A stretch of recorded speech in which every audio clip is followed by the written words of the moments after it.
Comment jouer aux échecs? Si tu es tombé sur cette vidéo, c'est sans doute que tu veux apprendre les règles des échecs, faire tes premières armes, gagner peut-être tes premières parties. Écoute, c'est parfait, c'est exactement ce dont je vais parler dans cette vidéo. Donc je vais te montrer les bases des échecs, les règles, mais aussi je vais donner des conseils pour progresser sur le long terme. C'est parti, let's go. Je précise d'ailleurs, cette vidéo elle peut être utile à des joueurs qui ont un peu appris les règles ou les bases à l'arrache. Je pense qu'il y a des choses que vous allez apprendre. Donc je vous invite à aller voir tranquillement. On commence par le plus important déjà, le plateau. Donc le plateau, comme vous pouvez remarquer, c'est un carré, c'est un 8 x 8. Donc on voit que sur, en fait, il y a des colonnes, la colonne A, la colonne B, jusqu'à la colonne H, mais aussi des rangées. Par exemple, la première rangée, la deuxième rangée, jusqu'à la huitième rangée. Et si je vous parle de colonne A, de colonne H, de première rangée, de huitième rangée, c'est pas pour rien. Par exemple, cette case, elle se trouve sur la colonne E, sur la quatrième rangée. Est-ce que tu as compris? Il s'agit de la case E4. Et à présent, on a des coordonnées. Et ça, c'est utile parce qu'on peut parler d'échecs, on peut discuter d'échecs sans forcément voir un plateau. Donc finalement, c'est un peu le français des échecs si on veut. Et ça va nous être très utile pour la suite. Si on revient sur le plateau et le positionnement des pièces, on remarque que sur la deuxième rangée et sur la septième réciproquement, il y a des pions, il y en a 8 de chaque côté au total. Et ensuite, derrière ces pions se trouvent les pièces. Donc on voit qu'il y a des tours sur la dernière. Ensuite viennent les cavaliers. Attention, on dit bien le cavalier et pas le cheval. Ensuite, les fous. Et enfin, dame et roi, le couple royal. Alors là, je vois venir beaucoup de problèmes. Comment ne pas confondre entre la place de la dame et la place du roi?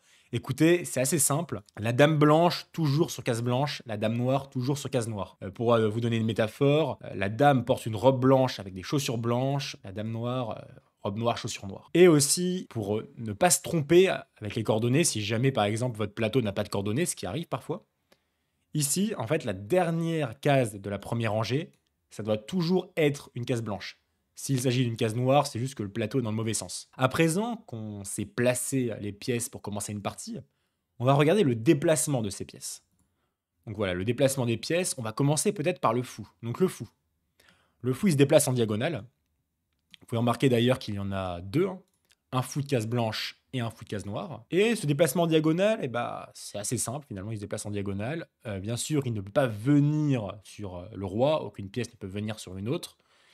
Et il ne peut pas passer par-dessus le pion. Par contre, comme le pion est sur sa trajectoire, le fou peut encaisser le pion en G6.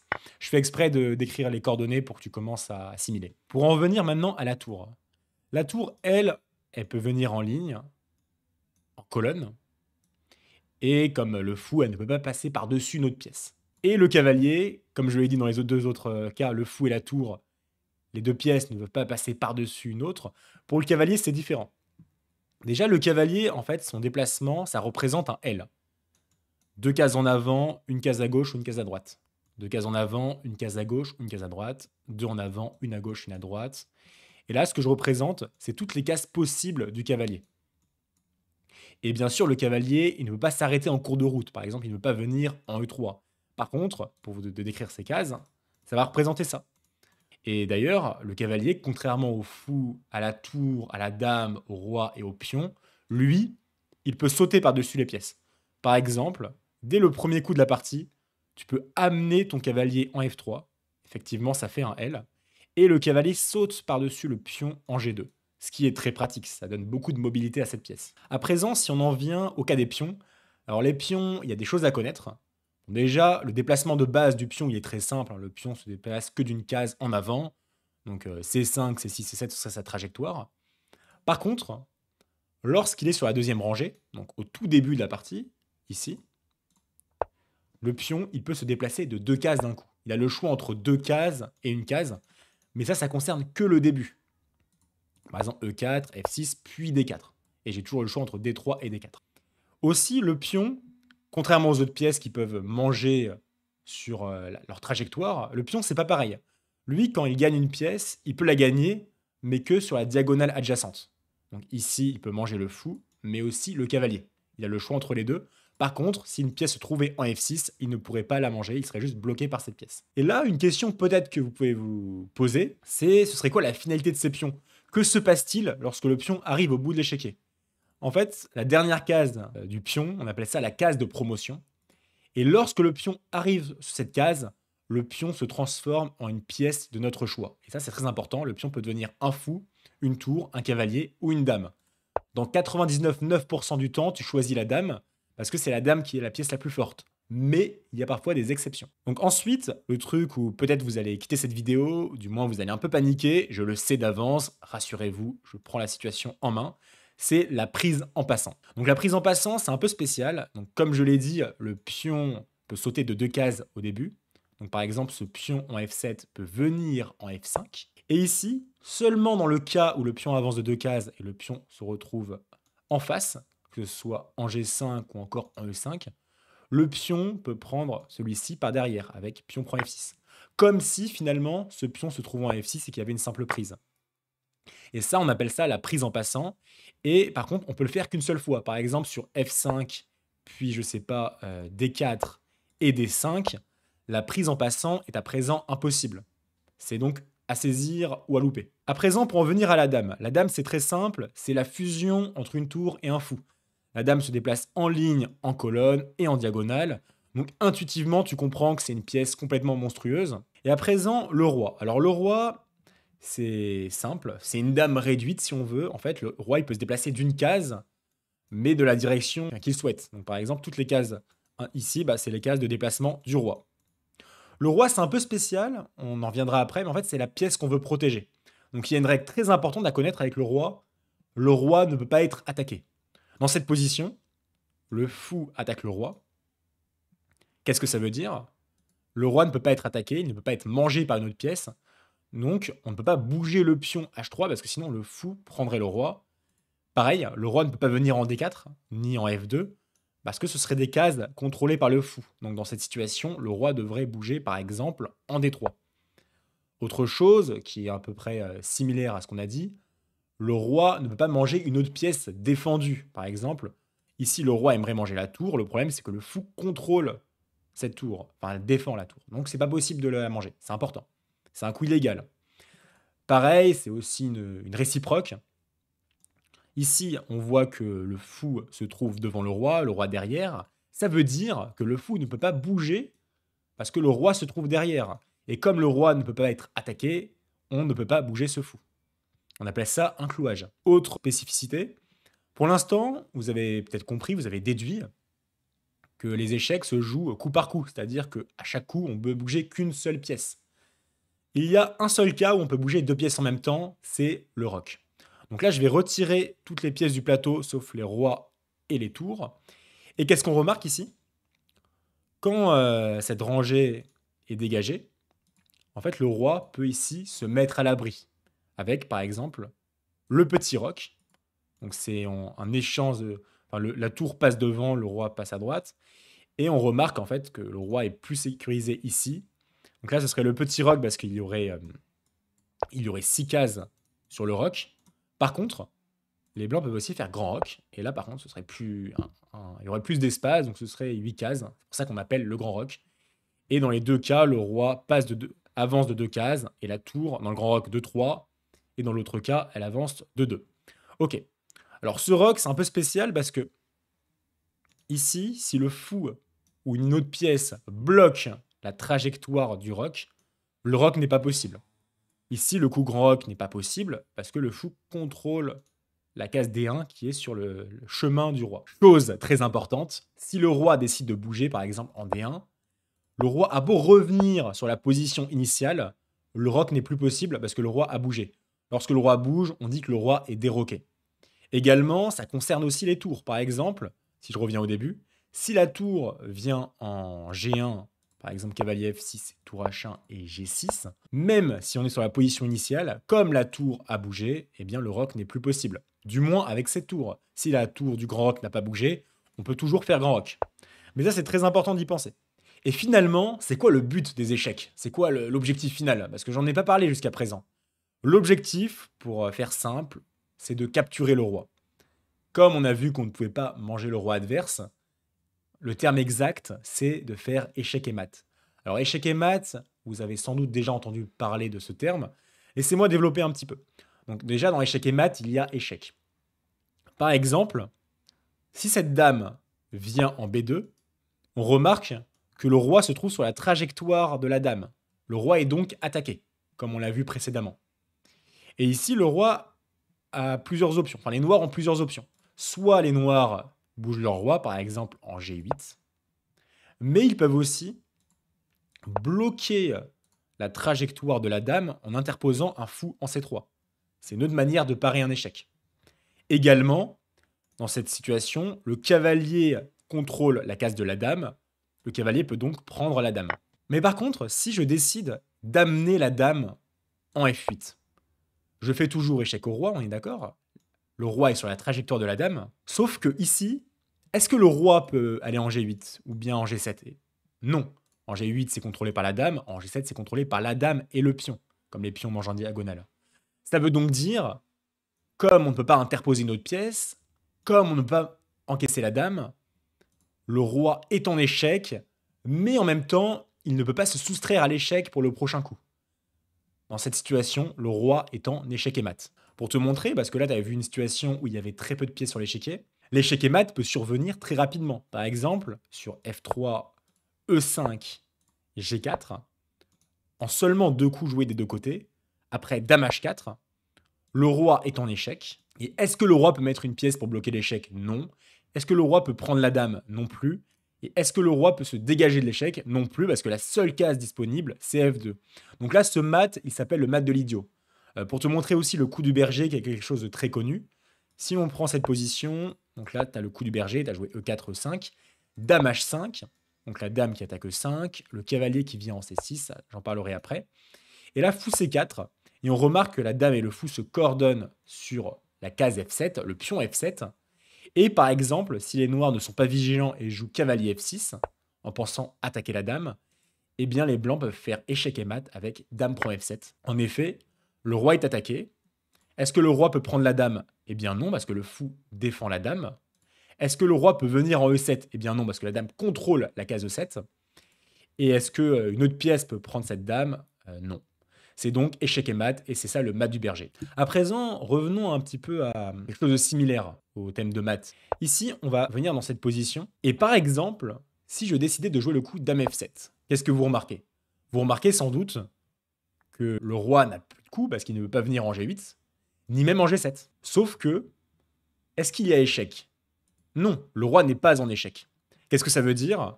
Ça veut dire que le roi ne peut pas bouger, mais il n'est pas en échec, c'est donc patte. On appelle ça patte. Qu'est-ce que ça veut dire patte? En fait, ça veut dire match nul. Alors match nul, évidemment, c'est décevant parce que ça peut même vous choquer, vous avez une dame de plus. Comment ça, match nul? Eh bien écoutez, c'est la règle des échecs et parfois il se passe des choses de dingue avec ce thème de patte. On va montrer, voir d'autres cas où le match nul peut arriver. Par exemple, dans cette position, donc ici, c'est pas cool pour nous, on a 2 tours de moins. Mais par contre, on peut faire un échec au roi avec dame G5.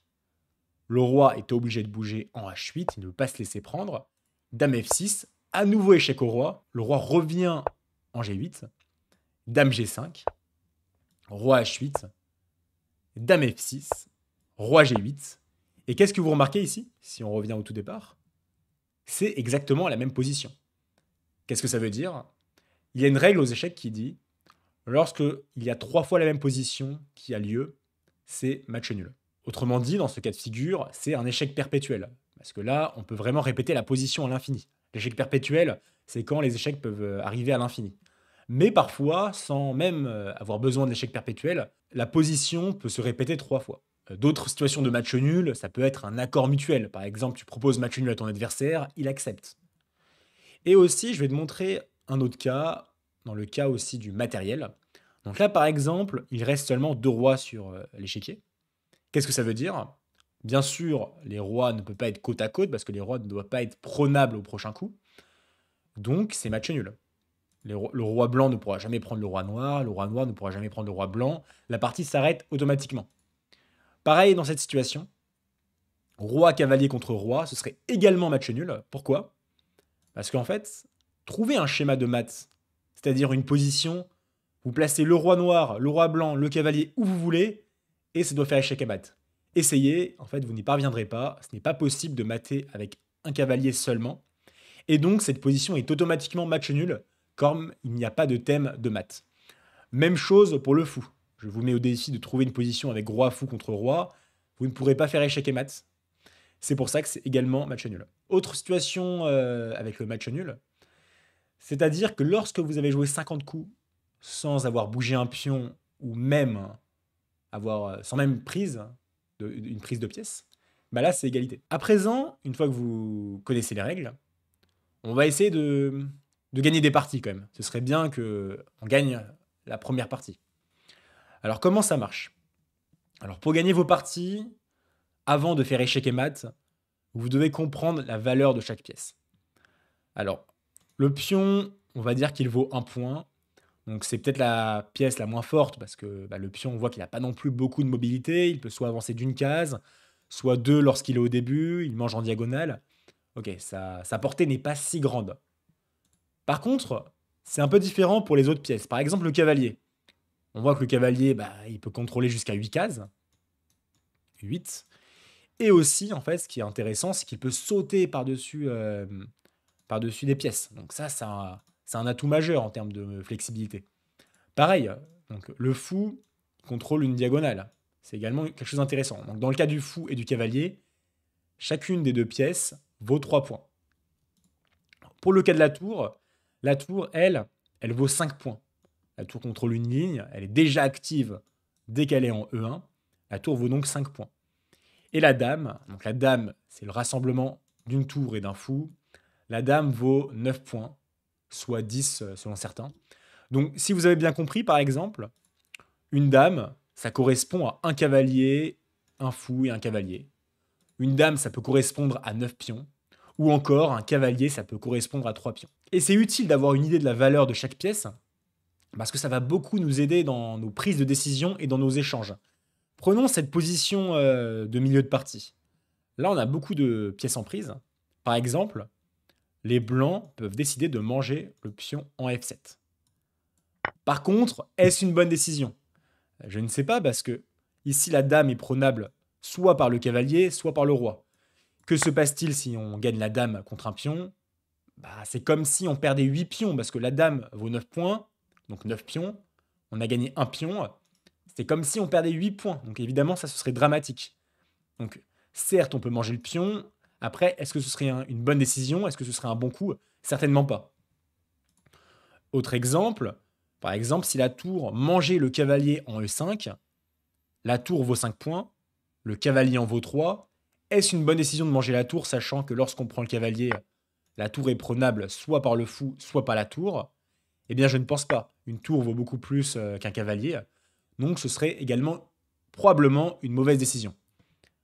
Par contre, si je prends le cavalier en E5, certes, les noirs peuvent toujours récupérer le mien avec fou prend, mais ici c'est différent parce que on a pris un cavalier contre un autre cavalier.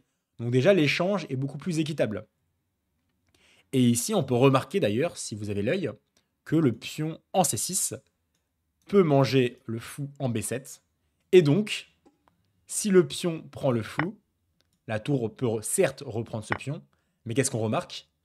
Eh bien, on a perdu un pion, on a gagné un fou. Et c'est comme ça en fait que vous devez évaluer votre position aux échecs et de fil en aiguille, en appliquant ça, que vous dirigerez vers une position de plus en plus avantageuse et que l'échec et mat finira par être possible. Donc une fois qu'on a vu ça, revenons à présent à l'ouverture.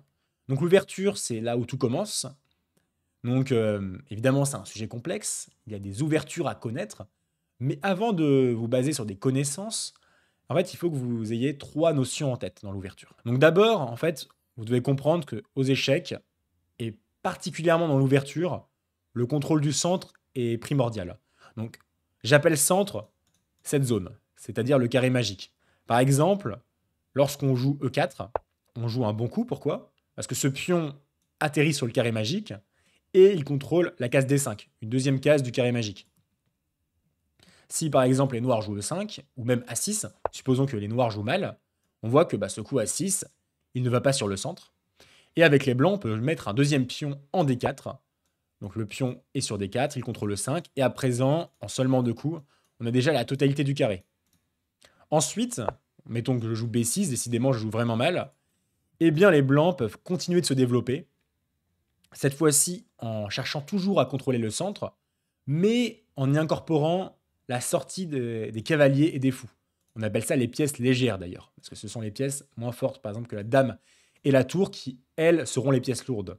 Donc cavalier F3, Par exemple, je sais pas, fou B7, cavalier C3.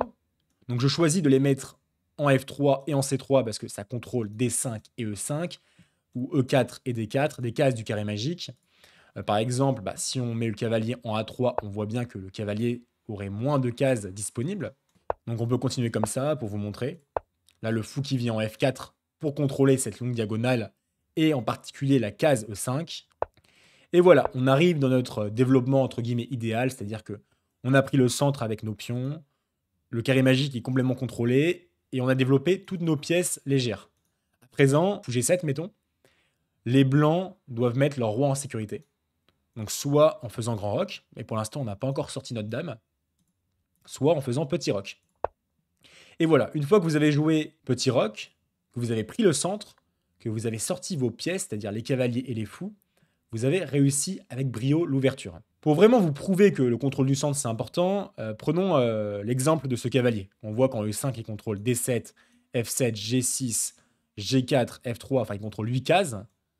Tandis que dans le cas de ce cavalier en A1, il contrôle B3.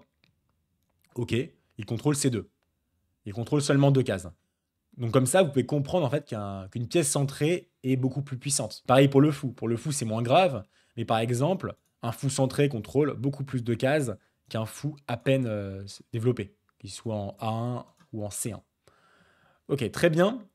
Donc à présent, on va passer au milieu de partie. Alors milieu de partie, je ne vais pas vous embêter, c'est très complexe. On va vraiment simplifier. Dans le milieu de partie, il y a deux choses à prendre en compte. Il y a la stratégie et la tactique. Comment dissocier les deux? Je vais faire très simple. La tactique, c'est le court terme. La stratégie, c'est le long terme. Donc on va venir sur la tactique. Donc quand je parle de court terme, ça veut dire gagner du matériel. Avoir un avantage immédiat, avec une séquence de coups notamment. Prenons cet exemple. Si on regarde l'interaction entre les pièces, on remarque que la dame attaque le cavalier en D5. Et que peuvent faire les blancs ici? Donc ce cavalier contrôle beaucoup de cases. On peut remarquer toutes les cases possibles du cavalier. Mais il y a une case particulièrement intéressante pour lui. Ici, le cavalier peut venir en C7. Donc ça ferait échec au roi, parce que le L arrive jusqu'au roi. Mais ça attaquerait également la dame. Le problème, c'est que le roi ne peut pas rester en échec. Le roi doit donc bouger, par exemple en D8. Mais là, c'est trop tard. On mange la dame. Donc ça, ce que je viens de te montrer, ça s'appelle une fourchette. Plus précisément, une fourchette royale. Et c'est un thème tactique à connaître. Il y en a plein comme ça. Et en fait, c'est en connaissant ces thèmes qu'on peut prendre l'avantage dans le milieu de partie. Ensuite, pour t'illustrer la stratégie avec un exemple dans l'ouverture, disons qu'on va jouer cette ouverture. Par exemple, le fou qui se développe sur la case B5, qui tape sur le cavalier. Supposons que les blancs fassent A6.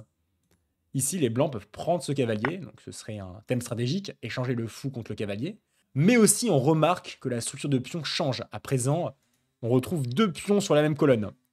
Et ça peut être faible pour les noirs. Donc, ce serait sur le long terme, bien sûr, qu'on tire profit de ça. C'est pour ça que là, on parlerait plutôt de stratégie. À présent, une fois que tu as réussi le milieu de partie avec brio, arrive la finale. Alors la finale, comment ça se définit? C'est très simple. On parle de finale lorsque les rois peuvent sortir sans risquer de se faire mater. C'est très concret comme définition. Donc dans ce cas de figure, c'est une finale plutôt bien réussie. On voit que les blancs ont une dame de plus. Et en plus, un pion qui est à une case de la promotion. Donc ça veut dire qu'on peut faire deux dames. Et c'est possible, voire facile, de mater avec deux dames. Et ça tombe bien, je vais te le montrer. Donc par exemple, roi G4. Ici, les blancs peuvent faire dame A4. Alors pourquoi je te parle de dame A4? En fait, c'est assez intéressant. On remarque que la dame en B3, la dame blanche, contrôle déjà cette rangée. Ça veut dire donc que le roi ne peut pas arriver ici. La dame contrôle cette zone. Donc le roi, il est déjà dans une boîte. Et comme le roi ne peut pas descendre, eh bien, on peut jouer le coup dame A4. Le roi est attaqué sur cette ligne, mais il ne peut pas aller sur celle-là non plus. Il est donc obligé de descendre. Donc roi G5, mettons. Ensuite, la même chose, dame B5. Le roi ne peut pas descendre, parce que la dame contrôle. Donc roi G6. Dame A6, pareil. Roi G7, dame B7, et ça fait un rouleau compresseur. Et à la fin, après dame A8, on remarque que les deux rangées sont contrôlées par les dames, et donc que le roi est en échec et mat. Mais rassure-toi, si tu n'as pas de dame, tu peux faire avec une seule. Je précise d'ailleurs que ce thème que je t'ai montré s'appelle le mat de l'escalier et que tu peux le faire avec 2 tours. Parce que tu vois bien que c'est juste du contrôle de rangée. Et supposons que ce pion n'existe pas et qu'il nous reste seulement une dame pour mater. Eh bien, pas de panique, c'est également très facile de mater avec une seule dame. Idéalement, il va falloir mettre le roi sur soit une dernière rangée, soit une dernière colonne. Donc, dans cette situation, c'est déjà fait. Supposons en jouant quelques coups, que le roi arrive un peu au milieu de l'échiquier, donc je sais pas, comme ça. Ok, le roi est au milieu de l'échiquier. C'est ce qui est censé nous compliquer la tâche. Mais en fait, on va voir que ça va être assez simple d'amener le roi sur le bord. Plusieurs méthodes sont possibles. Je vais te montrer la plus facile et la plus rapide. Ici, je vais jouer le coup dame C4. Alors, j'ai pas placé cette dame par hasard, hein. En fait, qu'est-ce qu'on remarque lorsque la dame est en C4? On voit que la dame restreint déjà beaucoup de cases pour le roi. Mais aussi, en fait, cette dame, c'est le déplacement d'un cavalier finalement. C'est comme si, on peut imaginer un cavalier ici, qui attaque le roi. Et là, le roi, bah, il doit bouger, par exemple en, je sais pas, en D6. Et là, on peut simplement jouer le coup dame B5.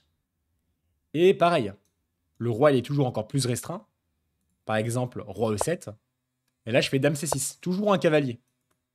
Par exemple, roi F8 et dame D7. Et on est parvenu à amener le roi sur la dernière rangée.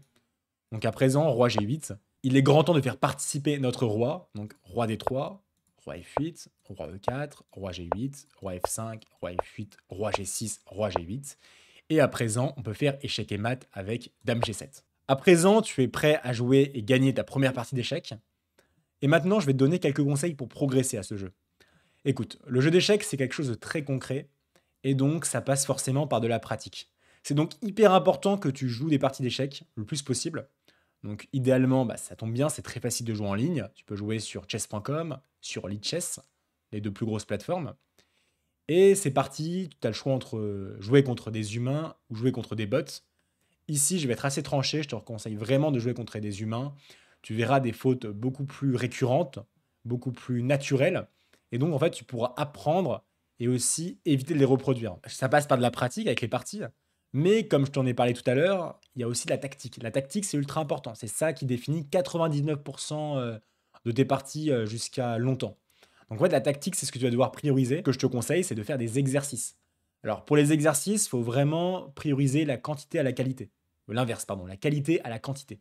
Pourquoi? Parce que mieux vaut faire 10 exercices réussis sur 10 plutôt que 20 réussis sur 50. Parce qu'en fait, le but, ça va être d'assimiler les thèmes, les patterns, et de pouvoir l'appliquer en partie. Donc forcément, ça demande un effort de précision. Les échecs, c'est un jeu de précision souvent.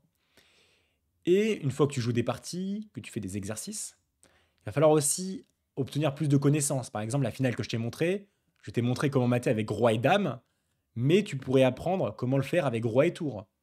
Comment se passent les finales de pions, roi et pion contre roi.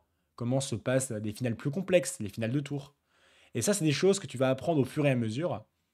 Et ensuite, pour la fin, la plus importante même, je pense, c'est apprendre de la pratique. C'est donc l'analyse de partie. Et l'analyse de partie... Attends, excuse-moi, je prends un petit verre d'eau. C'est un verre à pinte, hein, je suis en école de commerce. Personne n'est parfait. Enfin bref, ouais, l'analyse de partie, c'est ce que tu dois vraiment prioriser. Et c'est la chose sur laquelle tu dois prêter beaucoup d'attention. Parce qu'en général, tu perds rarement la partie à cause d'une seule erreur. En fait, il y en a plein. Et en fait, c'est un peu un jeu infini. C'est-à-dire que l'analyse de partie, tu peux toujours apprendre, apprendre, apprendre, apprendre. Et c'est dommage donc de la bâcler. Donc l'analyse de partie, tu peux le faire de plein de manières. Donc tu peux le faire avec les ordinateurs.